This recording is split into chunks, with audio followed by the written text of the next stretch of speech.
자, 함께 만드는 안전한 세상 시간이에요. 자, 인천소방본부 예방안전과 유지연 주임 지금 전화 연결되어 있습니다. 한번 만나볼까요? 자, 유지연 주임님 안녕하세요. 네, 안녕하세요. 유지연입니다. 네, 반갑습니다. 얼마 전에 119 신고를 받고 출동한 소방대원에게 흉기를 휘두른 남성이 공무집행 방해죄로 입건된 사건이 있었죠? 네, 현장에서 구급대원에게 흉기를 휘두른 70대 남성이 특수공무집행 방해 치상 등의 혐의로 불구속 입건된 사건이 있었습니다. 네. 지난 7월 27일 새벽 3시 40분쯤 서구 마전동의 한 아파트에서 신고가 들어왔는데요.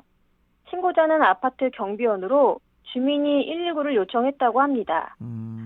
출동한 구급대원은 상황 파악도 제대로 하지 못한 채 현장에 도착하였고 환자가 있는 장소인 자택으로 진입 중에 한 남성이 휘두른 칼에 손과 다리를 심하게 다쳤습니다. 이 남성은 치매를 앓고 있었던 것으로 이날도 흉기를 들고 이상 행동을 보여 부인이 아파트 경비에게 도움을 요청한 상황이었는데 신고할 때 정확한 상황 설명 및 환자 상태를 알려주지 않아 무방비에서 공격을 당했습니다. 지금 이 사고 때문에 출동한 구급대원이 심하게 다쳤다고 하던데 부상 정도가 어느 정도인가요? 네, 출동을 나갔던 여자 구급대원이 가해자가 휘두른 칼에 크게 다쳤는데요. 네. 오른쪽 검지손가락과 왼쪽 엄지손가락에 심한 열상과 골절로 수술을 받고 현재까지 요양하고 있는 상태입니다. 무엇보다도 위험에 처한 환자를 도와주러 갔는데 이러한 일을 당해 마음의 상처가 크다고 하는데요. 네.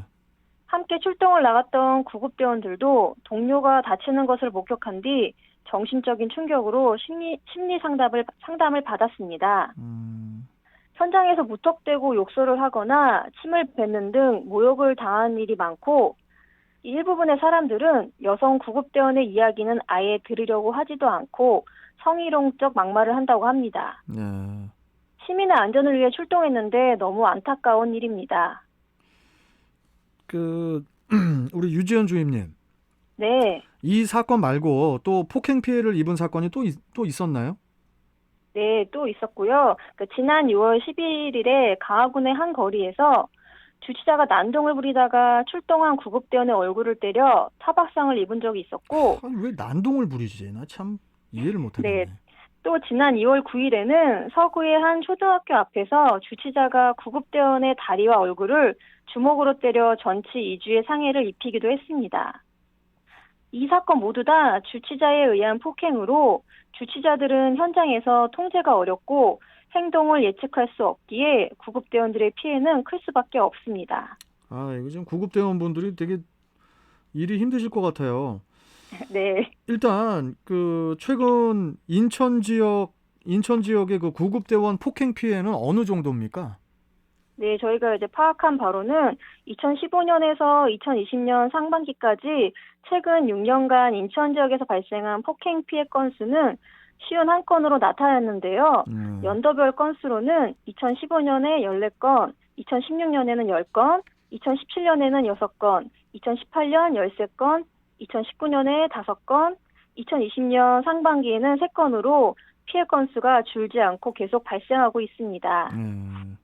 피해 내용으로는 주치자에 대한 폭언 및 폭행이 대부분이고 그에 따른 조치 결과를 살펴보면 벌금이 25건으로 대부분을 차지했으며 집행유예가 13건, 수사 또는 재판 진행 중이 5건으로 그 뒤를 이었습니다. 그 외에도 기소유예, 훈방 등이 있었으며 구속은 단 한 건도 없었습니다. 이와 같이 가해자에 대한 처벌이 아주 경미한 수준이어서 폭행 발생 시 법적 대응 수단을 동원한 강력 조치가 필요하다고 생각합니다. 인천 소방본부에서는 구급대원분들을 보호할 수 있는 그런 지원 방안들 어떠한 것들이 또 이렇게 좀 준비가 되고 있나요? 네, 저희 이제 인천 소방본부에서는 구급대원 폭행 사건은 90% 이상이 주치자에 의해 발생하는데요. 현재 운전자를 제외하고 한두 명만 출동하다 보니 주치자의 돌발 행동에 대처하기가 어려운 상황입니다. 그렇네요. 그래서 무엇보다도 출동 인원을 늘리고 그 현장에서 구급대원을 보호하기 위한 헬멧과 방검조끼 등 안전장비를 확대해 보급해야 합니다.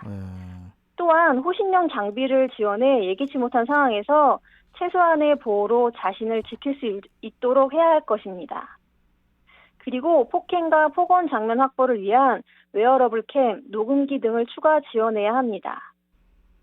현재 현행법상 출동한 구급대원에게 폭행, 폭언으로 구급활동을 방해할 경우 5년 이하의 징역 또는 5천만 원 이하의 벌금형에 처해지지만 법적인 제재보다 더욱 중요한 것은 바로 시민의식 변화라고 생각합니다.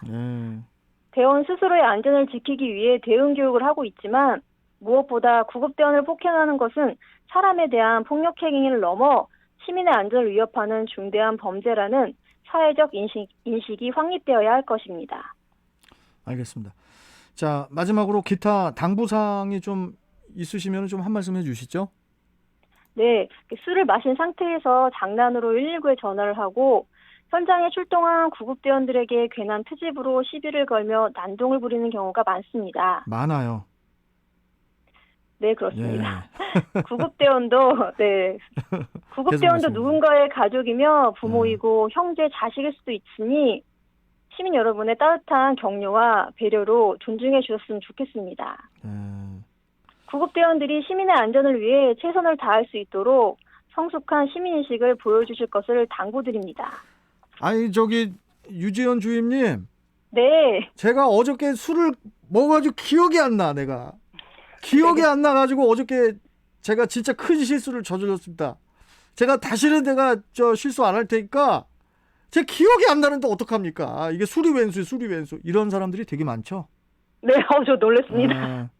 네, 맞습니다. 그런 분이 너무 많으세요. 네. 이게 지금 그냥 원 스트라이크 아웃으로 이게 좀 강력하게 좀 조치가 취해져야, 그래야 이게 술이 취한 분들도 아유 나 이거 큰일 나, 벌금이 몇백이야 이러면서 좀 벌벌 떨지. 이게 좀 뭐 쓰리아웃제 뭐 이런 거 가면 안 돼요. 이거는. 네, 맞습니다. 자, 아무튼 오늘 말씀 잘 들었고 또 다음 시간에 뵙겠습니다. 고맙습니다. 네, 수고하세요. 예. 자, 인천소방본부 예방안전과 유지연 주임과 함께했고요.